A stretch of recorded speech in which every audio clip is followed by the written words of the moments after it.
qu'on intervient ici au nom du club des DSI Tunisie. Tout à fait. Qui est un réseau qui regroupe les DSI pour partager des expériences entre les différents intervenants sur l'IT et pour promouvoir un peu le digital en Tunisie. Et vous pouvez justement nous faire partager l'expérience tunisienne en la matière. Pour votre question, peut-être je vais prendre un peu le volet Tunisie. On est de votre côté, peut-être on a le même contexte. Je ne vais pas parler du contexte algérien, je ne le connais pas, peut-être pas très bien. Mais pour la Tunisie. Mais de façon générale, la standardisation, je pense, il faut que tout le monde y va. Il y a, comme l'a dit monsieur tout à l'heure, il y a la certification PCI DSS ou Visa Mastercard qui pousse avec les 12 chapitres donc qu'il faut respecter. Ça permet de normaliser le process, ça permet de sécuriser. Tout à l'heure, M. Nizar, lorsqu'il a intervenu, il a dit là où il y a l'argent, il faut renforcer la sécurité et la monétique, c'est l'argent, c'est les paiements. Également, il y a les directives je pense qu'il y a les directives sur les services de paiement qui vient de sortir en 2018, qui recommande l'utilisation de 3DS Secure 2.0 donc pour sécuriser les transactions e-commerce. En Tunisie, de façon générale, le e-commerce, ça a été commencé en 1999. Il y avait une commission nationale qui a regroupé les banques, la Banque centrale, la Société monétique Tunisie, le ministère de la technologie de l'époque, pour préparer un cadre juridique. Vous parlez du cadre juridique dans ce thème, qui va avec les recommandations internationales. C'est vrai qu'à ce jour, le commerce, je peux vous dire que ce n'est pas aussi développé que dans les pays occidentaux.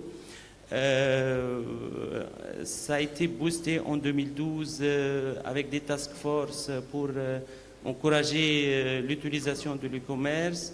Il y a même la Société monétique tunisienne qui a mis en place un système de sécurisé de paiement pour encourager les commerçants et tout ça, mais ça reste quand même pas assez développé autant qu'on veut dans notre pays.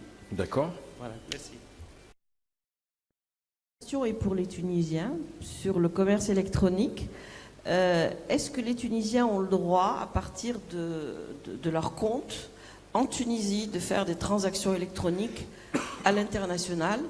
Et comment le dispositif réglementaire est mis en place en Tunisie, sachant que ce ne sont pas des devises et que nous avons aussi en Algérie aujourd'hui le même système?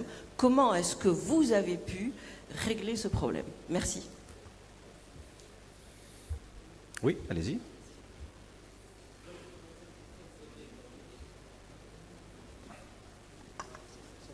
Alors, c'est bon. Pour cette question, pour le développement du commerce électronique en Tunisie, c'est parmi les freins un peu, c'est notre réglementation de change. Parce que le dinar n'est pas convertible, ça veut dire que les gens qui ont des devises, même s'ils font de l'export, ils sont régis à des réglementations.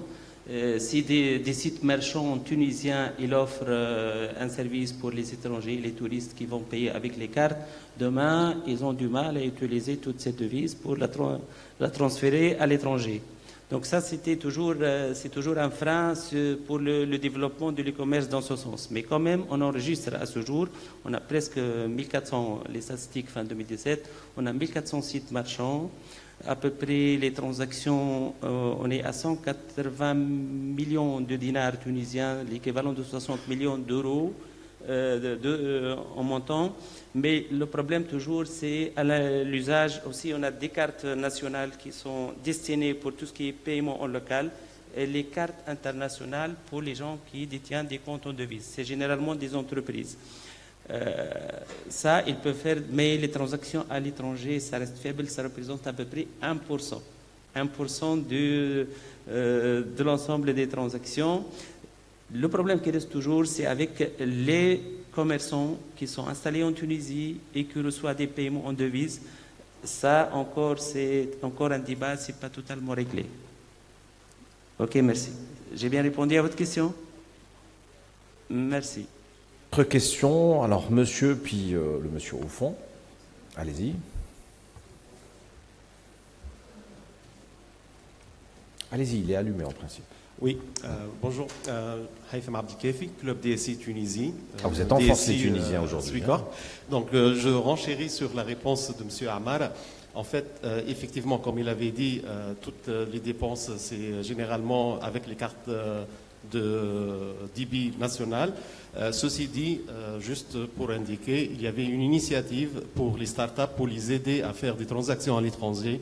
On a donné le droit à des entreprises startups d'avoir des cartes technologiques de 1000 euros comme plafond pour faire des transactions à l'étranger pour des investissements au niveau technologie de l'information. Voilà. D'accord. Donc une précision concernant les startups, enfin le monde de l'entreprise.